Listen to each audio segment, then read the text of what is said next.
नमस्कार दुनिया हालचाल को स्वागत करुछि मु संजय। आसंतु नजर पकाइबा वर्तमान मुख्य खबर उपरे। भद्रक जिला भंडारी पोखरी राजेंद्र नगर पंचायत देवपदा गाँव रे घरे पशि दुई बहु और शाशु को आनिले दुर्बृत्त। एही आक्रमण रे बड़ बहुंकर मृत्यु घटिया बेले सान बहु शाशु गुरुतर होई कटक मेडिकल को स्थानांतर एवं आक्रमण कारण अस्पष्ट थिया बेले पुलिस घटनार खोलताड़ जारी करिछि। आसंता 28 रे ओडिशा आसिबे केंद्र स्वास्थ्य और परिवार कल्याण मंत्री तथा बीजेपी राष्ट्रीय अध्यक्ष जेपी नड्डा।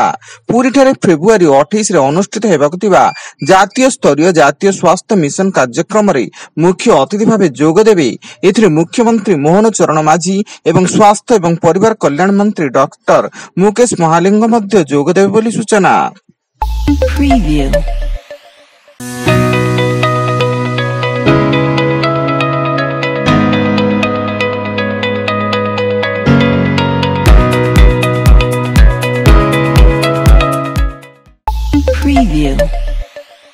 बालेश्वर जिला सोरो लिंगापड़ा युवती गला काटी हत्या करी फेरार थिबा युवकों को पुलिस गुरुतर अवस्था रे भद्रक वासुदेवपुर चूड़ामणि स्थित गाँव उद्धार करिछि एवं अभियुक्त युवक जनक पुलिस को देखि भयर विष खाई गुरुतर होइतिबा सूचना मिलिथिया बेले तांकु वासुदेवपुर भद्रक मेडिकल को स्थानांतर करा जायछि।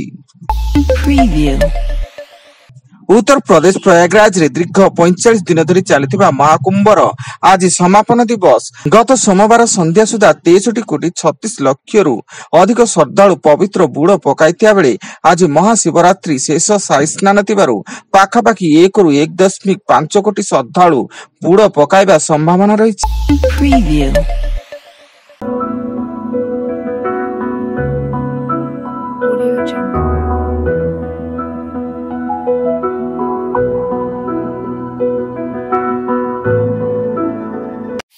Preview. Audio Jungle.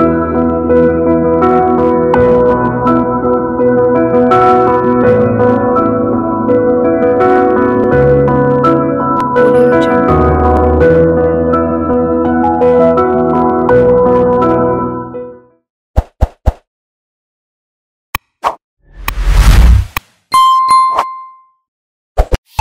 Preview.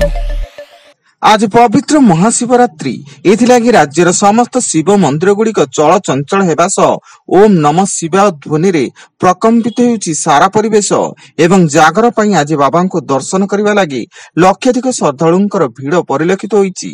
सेपटे प्रभु श्री लिंगराजंक मंदिर रे आज सकाळु हजार हजार भक्तंक समागम देखिबाकु मिलिछि एवं श्रृंखलित दर्शन लागि पुलिस प्रशासन पक्षरु सुरक्षा व्यवस्था को कड़ाकड़ी करा जायछि।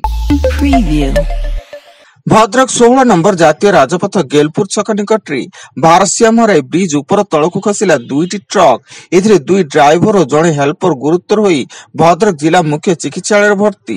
रास्ता रे छिड़ा होइतिबा एक कंटेनर को पछरु ट्रक धक्का देबा फଳରେ उभय ट्रक और कंटेनर ब्रिज तलकु खसी पड़िथिले।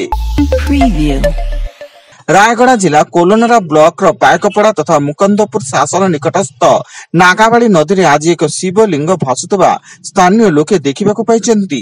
प्रथमे किछि गाई चराळी पिला याकु देखि ग्रामवासी को सूचना देबा परे धीरे धीरे लोके याकु देखिबाकु सेठारे भीड़ जमा होतबार खबर मिलिछि।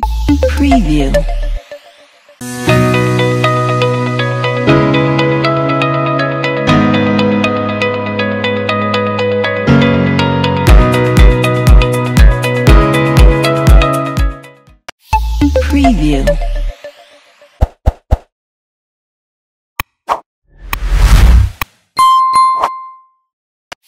Preview.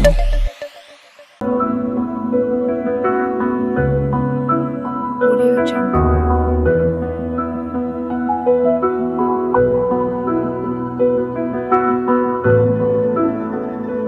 Audio Jungle. Preview. Ganjam जिला चिकिटी के नुआगां रतनी मंदिर निकट रे ट्रक को धक्का दे जळीगला बाइक। एथिरे बाइक रे थिबा 3 जनक मध्यरु जनकर मृत्यु घटिया बेले अन्य 2 जन गुरुतर होई चिकिट डाक्तरखाना रे भर्ती एवं के नुआगां थाना पुलिस रो तदंत जारी। ମାଲକାନଗିରି ଜିଲ୍ଲା ଚିତ୍ରକୋଣ୍ଡା ବ୍ଲକର ଏକ ଆବାସିକ ବିଦ୍ୟାଳୟର 10ମ ଶ୍ରେଣୀ ଛାତ୍ରୀ ମାହାବା ଘଟଣାରେ ଦୃଢ କାର୍ଯ୍ୟାନୁଷ୍ଠାନ ଗ୍ରହଣ କରିଛି ପ୍ରଶାସନ। ସ୍କୁଲ ମେଟ୍ରନ ସୁଚିତ୍ରା ଚସ୍ତିଙ୍କୁ ଚାକିରିରୁ ବହିଷ୍କାର କରିବା ସହ ଏଏନ୍ଏମ୍ କବିତା କୁମାରୀ ପାତ୍ରଙ୍କୁ ନିଲମ୍ବନ କରିଛି ଏବଂ ଜିଲ୍ଲା ପ୍ରଶାସନର ସୁପାରିଶ ଆଧାରରେ ପ୍ରଧାନ ଶିକ୍ଷକ ଅଜିତ କୁମାର ମାଡକାମୀଙ୍କୁ ରାଜ୍ୟ ସରକାର ନିଲମ୍ବନ କରିଛନ୍ତି। Preview. ଏବଂ ବାଲେଶ୍ୱର ଜିଲ୍ଲା ବସ୍ତା ଥାନା 16 ନମ୍ବର ଜାତୀୟ ରାଜପଥ ଇନ୍ଦିରା ଛକ ନିକଟସ୍ଥ ଏକ ହୋଟେଲ ସମ୍ମୁଖରୁ ଜଣେ ଯୁବକଙ୍କ ଖଣ୍ଡ ବିଖଣ୍ଡିତ ମୃତଦେହ ଉଦ୍ଧାର। ମୃତକ ବସ୍ତା ଥାନା ମୁଳିଦା ଗ୍ରାମର ଦୃଷ୍ଟି କୃଷ୍ଣ ହୋଇଥିବା ବେଳେ ସେ ଏକ ଔଷଧ କମ୍ପାନୀରେ ମେଡିସିନ ରିପ୍ରେଜେଣ୍ଟେଟିଭ ଭାବେ କାର୍ଯ୍ୟ କରୁଥିଲେ ଏବଂ ଘଟଣାସ୍ଥଳରେ ପୋଲିସ ପହଞ୍ଚି ମୃତଦେହ ଉଦ୍ଧାର କରି ଘଟଣାର ଅଧିକ ତଦନ୍ତ ଜାରି ରଖିଥିବା ସୂଚନା। Preview. ବର୍ତ୍ତମାନ ପାଇଁ ଏତିକି। ଅଧିକ ନ୍ୟୁଜ ଅପଡେଟ୍ସ ପାଇଁ ଭିଜିଟ୍ କରନ୍ତୁ ଆମ ୱେବସାଇଟ୍ www.duniyahalchal.in। ଧନ୍ୟବାଦ।